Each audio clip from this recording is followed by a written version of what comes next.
विचारधारा की लड़ाई है। एक तरफ कांग्रेस पार्टी, दूसरी तरफ आरएसएस और बीजेपी, एक तरफ गांधी जी, दूसरे तरफ गोडसे।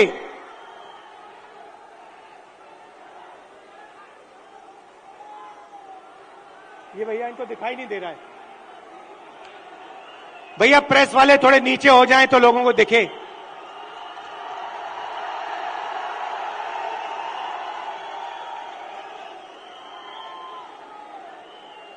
बात सही है, क्योंकि प्रेस वाले हमारी मीटिंग तो दिखाएंगे ही नहीं।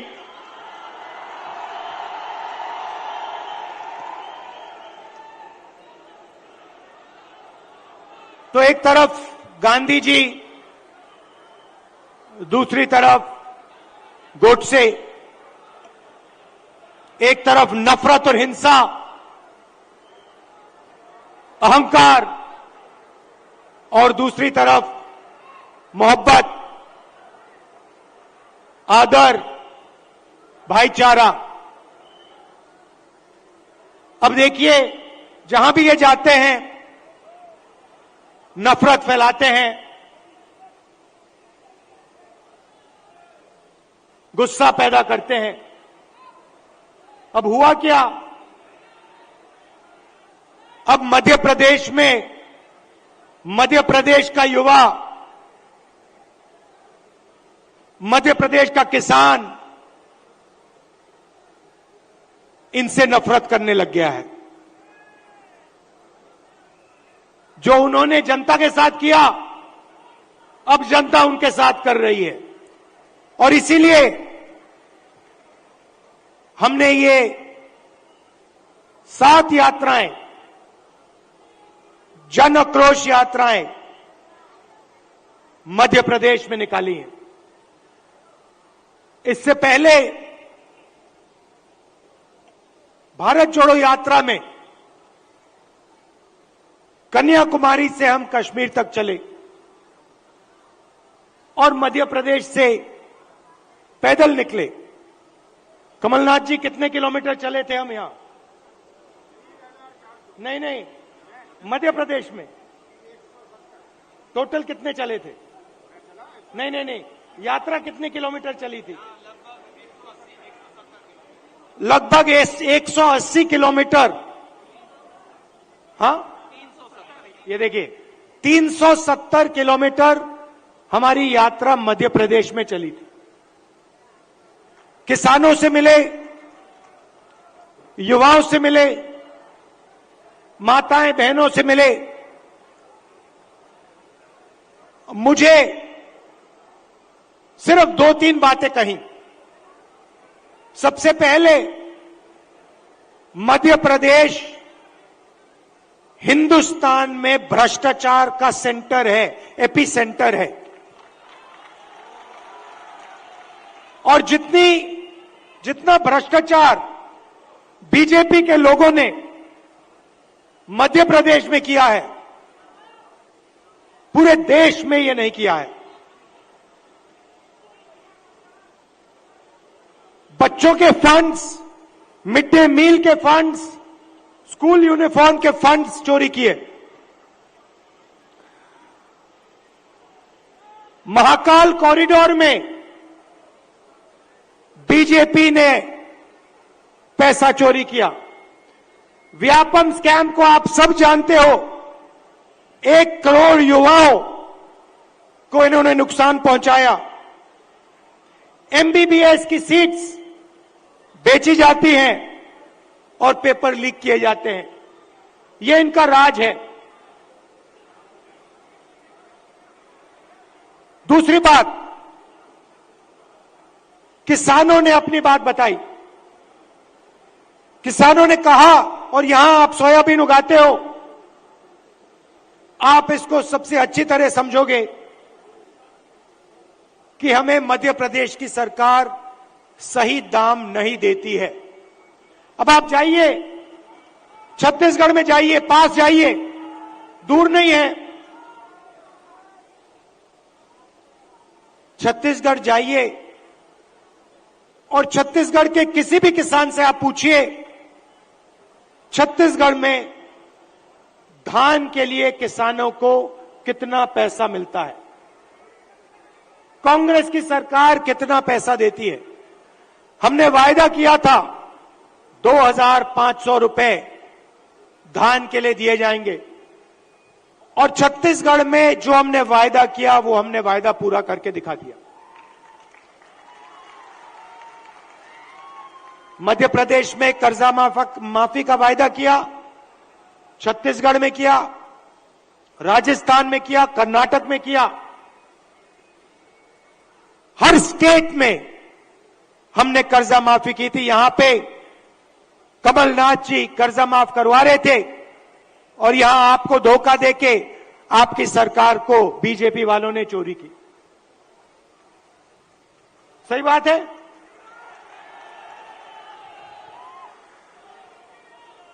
भाई और बहनों, 18,000 किसानों ने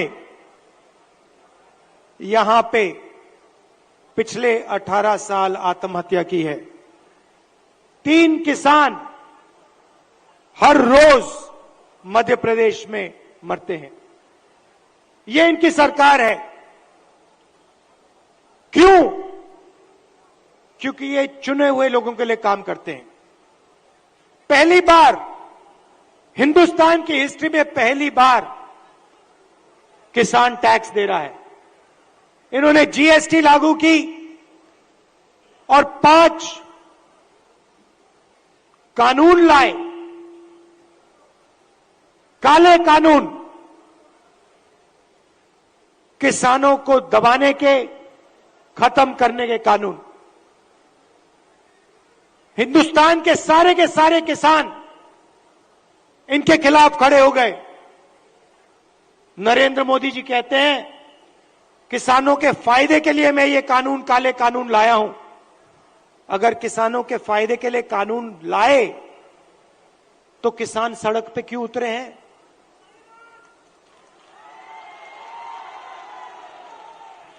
नरेंद्र मोदी जी कहना चाहते थे कि किसानों को कोई समझ नहीं है, किसान अपने हित को नहीं जानते।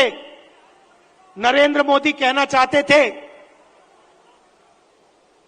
कि हिंदुस्तान के 2-3 अरबपति अदानी जी किसान को फायदा पहुंचाने के लिए काम करते हैं। भाई और बहनों, आप कर्नाटक जाइए, राजस्थान जाइए, छत्तीसगढ़ जाइए, हिमाचल जाइए, हमारी सरकारें गरीबों के लिए, कमजोर लोगों के लिए काम करती हैं। कर्नाटक में हमने 5 गारंटी दी, गरीबों के लिए, महिलाओं के लिए, किसानों के लिए। आप जाइए, कर्नाटक में जाइए, कर्नाटक की महिलाएं बस में जाने के लिए 1 रुपया नहीं देती हैं, मुफ्त में घूमती हैं। कहीं भी जाना हो कर्नाटक में, कर्नाटक की महिलाएं फ्री में जाती हैं। हर महीने उनके बैंक अकाउंट में सीधा पैसा आता है, सरकार पैसा देती है। छत्तीसगढ़ में जाइए, किसानों का कर्जा माफ किया, किसानों को सही दाम दिलवाते हैं। राजस्थान में जाइए, स्वास्थ्य के बारे में पूछिए, मुफ्त में वहां पे दवाई मिलती है।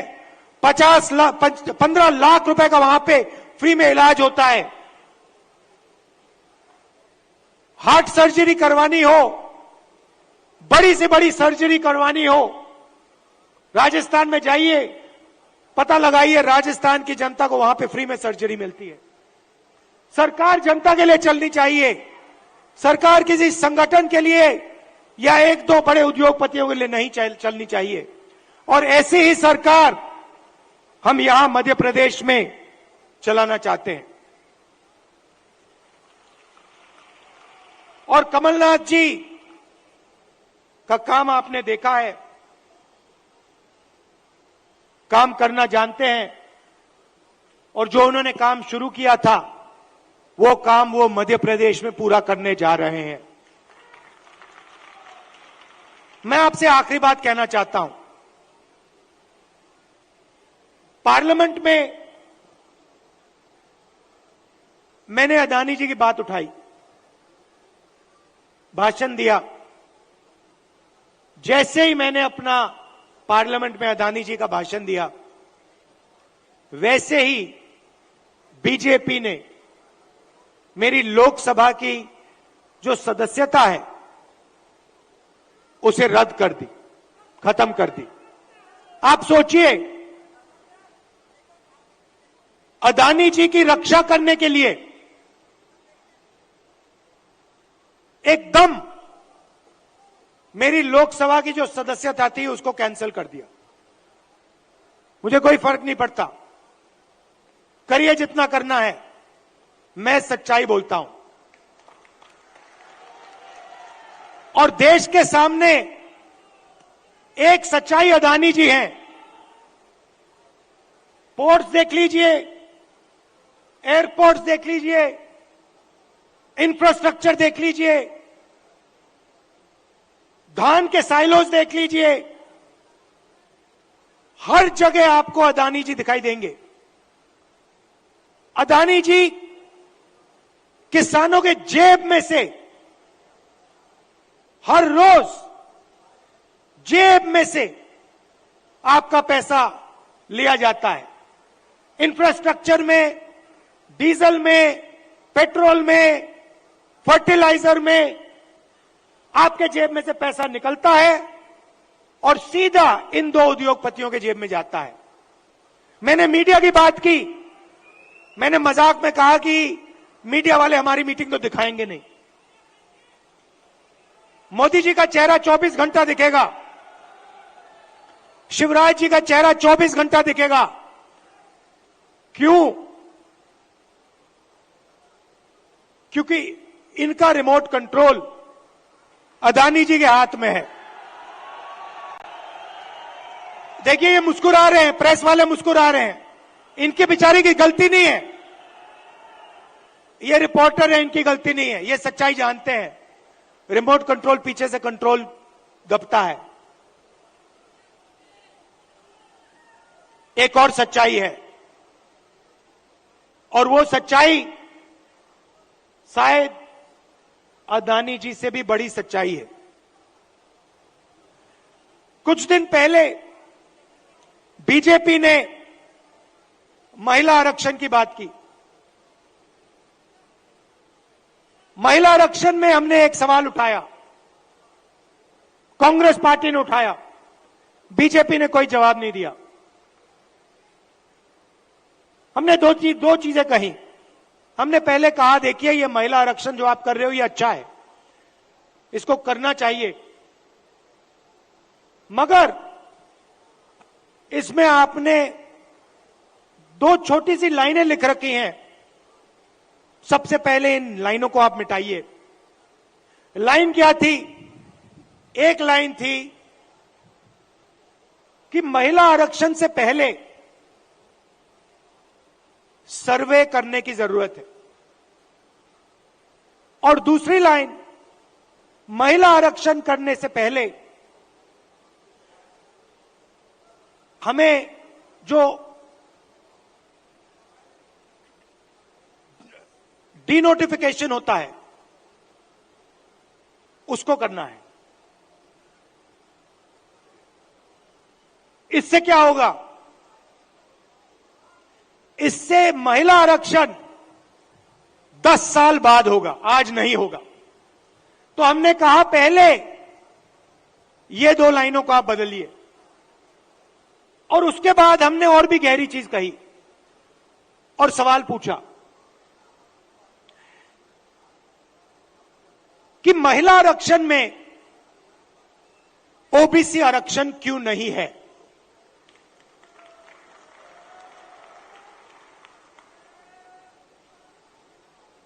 ओबीसी आरक्षण महिला आरक्षण में आपने क्यों नहीं दिया? नरेंद्र मोदी जी, आप कहते हैं कि आप ओबीसी के लिए काम करते हैं, आप ओबीसी के नेता हैं तो आपने महिला आरक्षण के अंदर के बीच में ओबीसी आरक्षण क्यों नहीं किया? अब भाषण से पहले मैंने आंकड़े देखे और मैं हैरान हो गया। भाइयों और बहनों, नरेंद्र मोदी कहते हैं कि बीजेपी में ओबीसी के एमएलए और एमपी हैं। सबसे पहले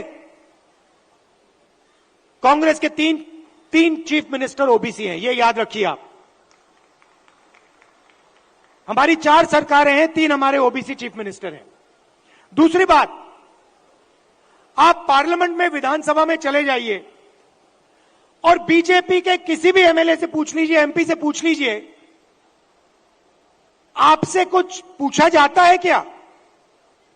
जब कानून बनाए जाते हैं आपसे कुछ पूछा जाता है? आपको कहेंगे भैया हमारे से कुछ कोई नहीं पूछता। कानून आरएसएस वाले लोग बनाते हैं, कानून अफसर बनाते हैं, कानून बीजेपी के एमएलए और एमपी नहीं बनाते। सच्चाई भाइयों और बहनों एक और है। सच्चाई यह है कि हिंदुस्तान को 90 अफसर चलाते हैं। कैबिनेट सेक्रेटरी और secretary of government of India Hindustan की सरकार को चलाते हैं। 90 लोग ये कानून बनाते हैं, ये निर्णय लेते हैं पैसा किधर जाएगा, कितना पैसा कहां जाता है। अब मैं आपसे सवाल पूछना चाहता हूं, बीजेपी के 10 साल से सरकार है, 90 अफसर सेक्रेटरी हिंदुस्तान को चलाते हैं। मैं हिंदुस्तान के सब ओबीसी से पूछना चाहता हूं, नरेंद्र मोदी जी कहते हैं आपकी भागीदारी है हिंदुस्तान की सरकार में, मध्य प्रदेश की सरकार में। आप मुझे बता दो, इन 90 अफसरों में से ओबीसी कितने हैं? ओबीसी की आबादी कितनी है पहले यह बताओ। कितनी आबादी है ओबीसी की हिंदुस्तान में? देखो, कोई जवाब नहीं दे सकता, कोई जवाब नहीं दे सकता। क्यों? क्योंकि कास्ट सेंसस नहीं हुआ है। भाइयों और बहनों, लगभग ओबीसी भाइयों की, बहनों की 50% आबादी है हिंदुस्तान में। बात समझिए, आबादी 50% है और 90 में से 3 अफसर ओबीसी के हैं। और एक और मजेदार बात बताता हूं, 2 साल पहले आप देखते, 3 साल पहले आप देखते तो हिंदुस्तान की सरकार में, नरेंद्र मोदी जी की सरकार में 90 में से 0 अफसर ओबीसी से थे। यह देश की सच्चाई है। नरेंद्र मोदी जी ओबीसी के लिए, दलितों के लिए, आदिवासियों के लिए काम नहीं करते हैं। आपका ध्यान इधर उधर करते हैं। दूसरा सवाल आपसे पूछता हूं, हिंदुस्तान की सरकार का बजट लाखों करोड़ रुपए का बजट है। मैं आपसे पूछता हूं, ये जो 3 ओबीसी अफसर हैं, इनकी भागीदारी कितनी है? ये बजट पे कितने रुपए पर निर्णय लेते हैं, मुझे बता दो। मैं आपको बताता हूं, तकरीबन 45 लाख करोड़ रुपए का बजट है। आप मुझे बताओ, ओबीसी अफसर कितने रुपए पर निर्णय लेते हैं, मुझे बता दो। नरेंद्र मोदी जी की ओबीसी की सरकार है, सब शांत, किसी को नहीं मालूम। क्यों? ये आपको नहीं बताना चाहते हैं, आपकी सच्चाई आपको नहीं बताना चाहते। सच्चाई भाइयों और बहनों ये है कि हिंदुस्तान के पूरे बजट में 5% की भागीदारी ओबीसी के अफसरों के हाथ में है। ओबीसी अफसर 3 हैं 90 में से, और 5% बजट को कंट्रोल करते हैं। यह है नरेंद्र मोदी जी का काम। नरेंद्र मोदी जी ओबीसी की सरकार नहीं चलाते हैं। नरेंद्र मोदी जी का काम जो आरएसएस ने उनको दिया है, आपका ध्यान इधर उधर करने का है, नफरत फैलाने का है, हिंसा फैलाने का है। अगर सचमुच में नरेंद्र मोदी जी ओबीसी के लिए काम करते थे तो 90 में से 3 अफसर ओबीसी के कैसे हैं? 3-4 साल पहले एक भी अफसर नहीं था ओबीसी का। हिंदुस्तान को तो ये चलाते हैं। शिक्षा में कितना पैसा जाएगा, स्वास्थ्य में कितना पैसा जाएगा, नरेगा कैसे बनेगा, भोजन का अधिकार कैसे डिजाइन होगा, ये तो इन 90 अफसर निर्णय लेते हैं। भाई और बहनों, ओबीसी की सरकार नहीं है। और देखिए, जैसे ही मैं ये बात कहता हूं, आप नोट करना, आज मैंने यहां खुले में यह बात बोली है, ये सारे के सारे टीवी कैमरा बंद हो जाएंगे।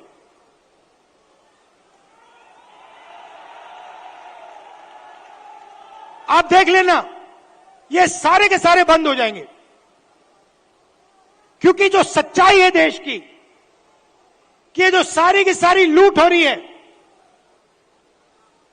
ये व्यापम स्कैम जो है, ये सारा का पैसा, ये आपका शिक्षा का पैसा, स्वास्थ्य का पैसा जो चोरी हो रहा है, ये ओबीसी की जेब में से पैसा चोरी हो रहा है।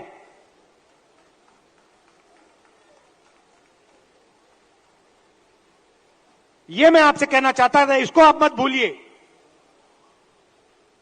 सबसे जरूरी चीज, जैसे कमलनाथ जी को चोट लगी, आपको चोट लगी, सुना है, लगी ना? कमलनाथ जी यात्रा में निकले, रथ के कोने पे खड़े थे, बहुत भारी भीड़ थी, धक्का लगा, घुटने में चोट लगी। कमलनाथ जी जैसे ही आप अस्पताल गए, पहला काम क्या हुआ? डॉक्टर ने पहला काम क्या किया, बताइए?